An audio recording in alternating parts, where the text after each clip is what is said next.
I'm Maurice Curtis and I'm an Associate Professor at the Centre for Brain Research at the University of Auckland.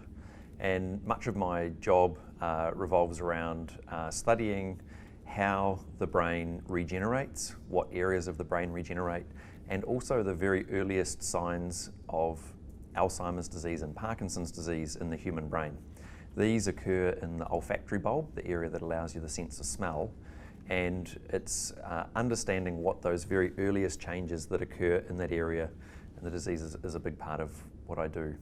In addition to that, we also run a brain bank at Auckland University that receives the donated brains from people that have Alzheimer's disease and other neurological conditions and normal brains. This allows us to be able to do research on the human brain, diseases that principally affect humans rather than other species that might be studied as models of these diseases. In Alzheimer's disease, the two hallmark features of the brain are amyloid plaques and tau tangles or neurofibrillary tangles. These are the two things that you have to get a pathological diagnosis of Alzheimer's disease, and you have to have them in a certain abundance. And depending on how much of it you have, depends on the grade that is assigned pathologically to the brain.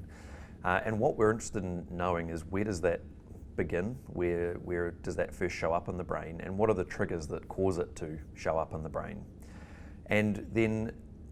But most of that happens before someone gets a diagnosis of Alzheimer's disease. And so we really need to be studying the brain very early on to be able to see whether or not we can stop the progression. But once people have got the disease, can we actually reverse that or change that? And I guess one of the key things has been that there have been a lot of drug trials that have looked at trying to clear amyloid out of the brain or change the way that amyloid is dealt with in the brain. Most of these to date, all of these to date, have actually failed. There are still more in the pipeline, and so they're being worked on. But at this stage, I would suggest that maybe amyloid isn't the big problem in Alzheimer's disease, and maybe tau or some other brain changes are actually what's causing the disease. What we're interested in is in the areas where tau and amyloid accumulate most prominently that causes someone to go to the doctor with a brain disease, with Alzheimer's disease. Those are also the regions where the brain can regenerate itself or where stem cells are born in the brain. And it seems that actually the amyloid and tau are quite toxic to those cells, but nevertheless the brain mounts quite a strong regenerative response. And there's a number of good publications out there now showing this response in an attempt to repair itself in Alzheimer's disease. I think that it's too little too late, and so finding ways to actually improve that would be important.